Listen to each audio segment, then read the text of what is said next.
O Fábio Carille disse após o empate com o Sampaio Corrêa que estava todo mundo indignado no Vasco pelo rendimento e um resultado ruim, visando a classificação. Indignado que o torcedor... Eu comentei o jogo ontem, foi muito ruim. Conta pra gente, Eric. Muito ruim, uma atuação muito ruim do Vasco. Outra, né? Já vinha de uma atuação ruim contra o Fluminense e ontem foi pior ainda, né? Até pelo nível do adversário. O gramado não é bom, a gente sabe, a situação, as circunstâncias não são boas, o estádio acanhado, tudo isso pesa, ok. Mas o time jogou muito mal, criou muito pouco. Determinado momento do jogo, o Sampaio Corrêa encontrou uns espaços assim muito generosos na defesa do Vasco para um time que jogou com 3 volantes, Hugo Moura, Jair, Tietê. Foi mais uma atuação ruim do Payet, apagada, assim, participando muito esporadicamente do jogo. O Vasco que tem 2 bons laterais, eu acho, aqui para o nosso nível doméstico, aqui de futebol brasileiro, o Paulo Henrique e o Piton, não conseguiu colocá-los em situações boas de cruzamento, de apoio. O Verratti pouco participou do jogo, porque se ele não recebe esse tipo de jogada, ele é -1 praticamente em campo também. Ele não é um jogador de vídeo, sair, de fazer tabela, ele é um finalizador, ele precisa da bola para finalizar. E eu acho que, assim, ficou claro que o trabalho do Carille está começando, ok. Tem pontos a melhorar, ok. Mas ele não vai conseguir melhorar se o Vasco não der jogador para ele. O elenco é curto, o elenco hoje tem lacunas muito importantes que precisam ser preenchidas. Ontem o Coutinho e o Paulinho não jogaram, e aí ficou mais evidente ainda que os dois fazem muita falta na questão da criatividade, na questão da mobilidade, do pensar do meio para frente. Então, o Carille tem a sua parcela, ok? Acho até que ontem ele é o técnico, ele sabe muito mais do que eu, mas eu acho que era um jogo que o Vasco não precisava, talvez, ter colocado o Hugo Moura, Jair, Tietê para iniciar o jogo. Talvez tentasse uma coisa mais ofensiva, um jogador mais leve na frente e tal, mas o Carille decidiu assim e achei que o Vasco ficou muito lento por conta disso. Agora, não dá muito também para cobrar do Carille, não. O Vasco não tem elenco. O Ryan vai voltar do Sub-20, acho que vai ser uma peça importante, acho que o Carille vai ter que utilizá-lo muitas vezes, porque é um jogador com força física, que agride e tal. Mas o Vasco precisa contratar, gente. E a janela vai acabar agora, no fim do mês. É um elenco muito curto e muito limitado. Acho que esse é um medo que o torcedor tem, né? Contratar dentro das limitações do Vasco. Mas o que vem aí? Quando a gente olha as opções de elenco do Vasco, eu tenho muita dificuldade de entender gente que achou o ano passado ruim, né? A ponto, inclusive, de demitir o técnico. Porque o Vasco terminou na primeira página do campeonato, teve um campeonato brasileiro seguro, e chegou na semifinal da Copa do Brasil, e eu olho para essas opções de elenco, para essa temporada, que não está tão diferente assim do que ele já tinha, e não consigo imaginar o Vasco fazendo coisa muito melhor do que já fez no ano passado, sinceramente. Levar em conta que nesse início ele não tem nem o Alisson, nem o David.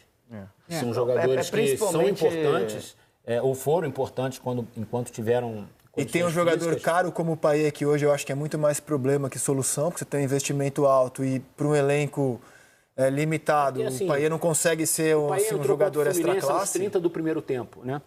O Coutinho saiu machucado e aí entrou o Payet. Então ele jogou 15 minutos finais do primeiro tempo contra o Fluminense e todo o segundo tempo. Não deu resposta. Ontem ele jogou os 90 minutos contra o Sampaio Corrêa. Tá certo, uma bola que ele pegou, ele conseguiu criar um ataque, mas é muito pouco para o que o Vasco investe nele. O Vasco, para o nível financeiro que o Vasco tem hoje, não pode se dar o luxo de gastar tanto num jogador que não te dá esse retorno todo, entende?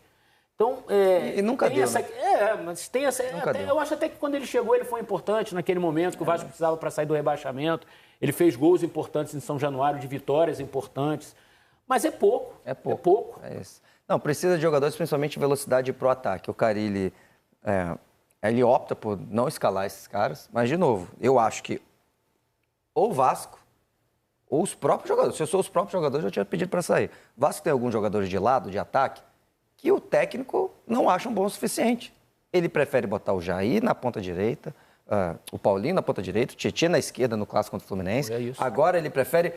Aí faz a substituição, o Pumita Rodrigues, que é um lateral direito, entra no ataque, mas ele não usa o Jean Davi e não usa o Maxime Rodrigues. Isso. Ontem até usou o Jean. Manda o cara embora, A melhor chance do Vasco no segundo tempo foi um arremate de fora da área do Jean Davi. E quase não usa. Aí sobe o moleque da base, que jogou aberto ontem, que isso queima também. O moleque é camisa 10, eu falo isso aqui toda hora. Sabe o moleque da base, o moleque é bom, joga de ponta. O Lucas, moleque é meia. Ele é meia, ele é camisa 10. Toda vez que sobe um garoto, o garoto tem que jogar na ponta para voltar para correr para trás. Pelo amor de Deus, cara. O cara é camisa 10. E aí tem esses caras da frente que o técnico não usa. E não usa porque eles não são bons mesmo. Todas as vezes que eles entraram, eles não foram bem. O Alex Teixeira ontem sequer entrou em campo. Sequer entrou. Então, ou o seu técnico está com algum problema, mas eu acho que não é o caso, ou você tem que contratar mais e reformular esse elenco. Esses caras eles não conseguem entrar para jogar contra o Sampaio Correia. Você não confia para montar um time, tentar ser mais ofensivo, ter velocidade pelos lados. Você não confia no Jean Davi, você não confia no Maxime Domingues. Até o Maxwell, que já tem 21 anos, que é da base, né?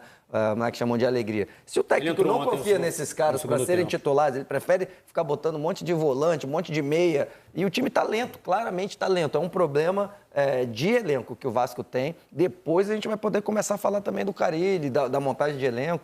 Mas, assim, tá faltando jogadores de velocidade para jogar no ataque, isso é nítido. E o Vasco, ontem, durante a transmissão, o Ricardo Lai, nosso repórter, trouxe a informação que o Vasco tem, segundo ele apurou, 25 milhões de reais para contratar. Hoje, 25 milhões de reais é louco o que eu vou falar, mas não é nada no futebol. Né? Não contrata quase ninguém. Você não consegue fazer investimentos de alto nível com 25 milhões de reais. O futebol hoje no Brasil está muito caro. Então, assim, qual é a perspectiva? Hoje, o torcedor do Vasco, ele mais uma vez, ele começa uma temporada com mais dúvidas do que com certeza. Mas aí é que tá. Será que não tem que ter um alinhamento de expectativa no Vasco? Porque muitas vezes a discussão é se Paí e Coutinho têm que jogar juntos, gente. Essa discussão, ela está muito velha, é impossível jogarem juntos. Não tem como jogarem juntos. O Vasco não sustenta dois jogadores assim em campo. O Vasco não tem condição de ter um encaixe coletivo para a discussão se esse Paí e Coutinho podem jogar juntos. Não tem jogadores que fazem a profundidade na frente para receber o passe de 2 meios Coutinho assim. E o que fazer com o Paí? Porque ele tem contrato. Você não pode simplesmente falar assim, obrigado, hein, tchau. Tem uma multa para pagar. E para ilustrar o que o Eric falou dos 25 milhões, o espião estatístico fez um levantamento dos gastos por clube na janela. A tabela tem o Botafogo no topo, com 263 milhões, segundo valores divulgados. Esse ano só, né? Queria mostrar a tabela. Por favor, não é isso não, é a tabela, gente. Queria mostrar a tabela. E vocês vão ver que 25 milhões, de fato, não te coloca. O Sport já gastou 40 milhões, é o nono que mais investiu. O Internacional gastou 31, o Corinthians 24, o Vitória 20 milhões. Assim, olhando essa tabela, não parece que 25 milhões vai te mudar de patamar. Não vai. A questão do Vasco, mas aí todo mundo já sabe, né? O Vasco está sem dinheiro, gente. O Vasco está afundado numa crise financeira, isso aí todo mundo sabe. Aí a gente falou, né? O Eric falou, 25 milhões para fazer grandes contratações. Não, fazer contratações. Fazer contratações, mas de alto nível. Não, é que o Vasco está sem jogadores, tá com 0.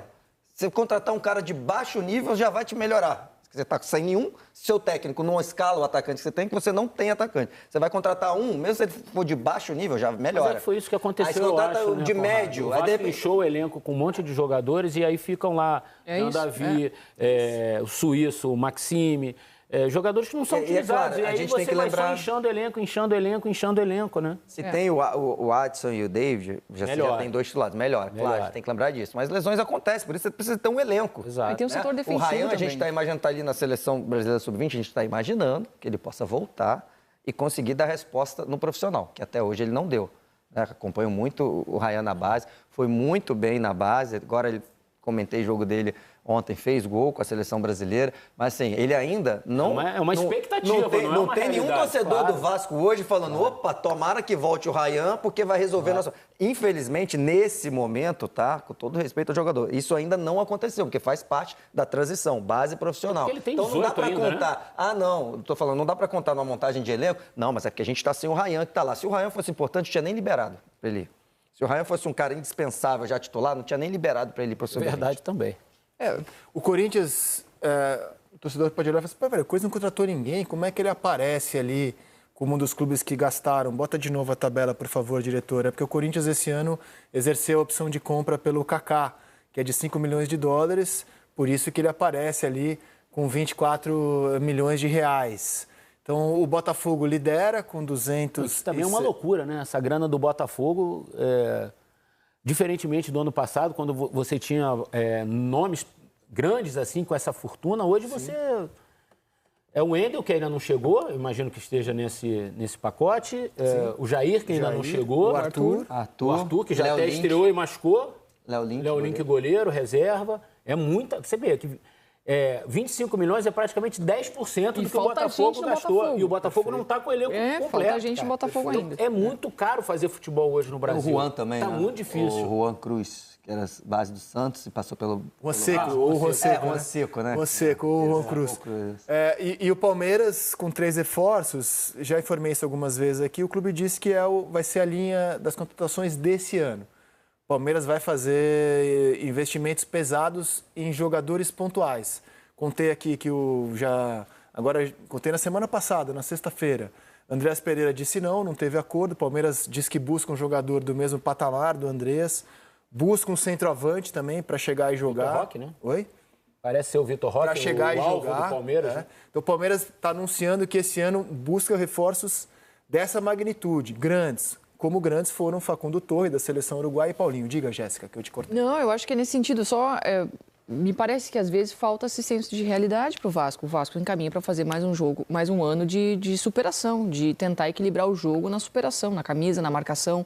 E muitas vezes a discussão é o Vasco com a bola no pé, o Vasco fazer um jogo envolvente, colocar o Payet para jogar junto com o Coutinho, envolver o adversário. Então acho que passa também por um alinhamento de expectativa. O Vasco não tem dinheiro para contratar e me parece que vai sofrer ao longo do ano. Bota os jogos do Vasco na temporada, por favor. O Vasco vinha super bem até encarar o primeiro clássico, super bem nos resultados, né? Então, Aí, sofreu um choque de jogou realidade. contra 8 isso. times pequenos do Campeonato Bota Carioca, os jogos, foram é só isso 3 aí. vitórias. Isso aí. Vinha bem assim, tava numa condição boa na tabela, tava invicto. Aí encara o primeiro clássico. Ó. Então o Vasco empatou com o Nova Iguaçu, empatou com o Bangu. Primeiros jogos ali com o time os 3 primeiros, sub-20, né? A partir do Madureira, né? Em asterisco com o time titular. Aí ganha do Madureira, 4-1 na Portuguesa. Vai dando aquela falsa sensação boa dos estaduais. Ganha do Maricá com o time reserva, empata com Volta Redonda. Primeiro clássico. Perde do Fluminense, que vinha mal, 2-1. Agora empata com o Sampaio Corrêa, sem gols, 0-0. E o Fábio Carille falou o seguinte, e vai encarar o Flamengo. E Botafogo na sequência. Exato, São encara 2 os clássicos. 2 jogos que faltam pro Flamengo no Vasco. sábado e E depois precisa Botafogo. pontuar. Precisa pontuar nos 2 jogos, basta a classificação. O Vasco, para O Vasco avançar, ainda está no tem que G4, mas precisa pode ser pontuar. ultrapassado. É Né? isso, precisa pontuar nos 2 jogos. Cara, e deixa o Sampaio Corrêa Sim, até quando vivo, terminou né, a transmissão ontem, eu falei que embora o Sampaio Corrêa estivesse atrás do Vasco, o empate foi bom para o Sampaio Corrêa. Sem dúvida. Primeiro, empatou com um grande. Segundo, não pega mais nenhum grande agora. Pega o Volta Redonda e a Portuguesa, o Sampaio. Então, quer dizer, tá dependendo só dele. E o Vasco tem Flamengo e Botafogo na sequência. Isso. É. Vamos ouvir o Fábio Carille, depois do... Qual foi o adjetivo que você usou do jogo? Não me lembro, não foi bom, não. Então, o insosso jogo do Vasco ontem com o Sampaio Pobre, Corrêa. vai. Pobre jogo do Vasco. Todo mundo assim indignado que por conta do resultado. Tudo que a gente projetou, imaginou do jogo aconteceu. Uma equipe que se fechou no campo deles e procurou o contra-ataque, que é a arma forte. Circulamos a bola em alguns momentos com velocidade, que foi o que a gente preparou. Outros momentos achei o jogo muito lento para mexer essa linha defensiva deles, né, para que a gente agredisse mais o adversário. Por um outro lado, entendemos a situação do campo, tudo mais, mas a gente teria que ser um pouquinho mais agressivo para tentar buscar a vitória. E a conversa ali foi para a gente ficar quieto, trabalhar quietinho e a partir de amanhã começar a preparar no clássico. Bem rápido, bem curto e já começar a pensar no próximo jogo.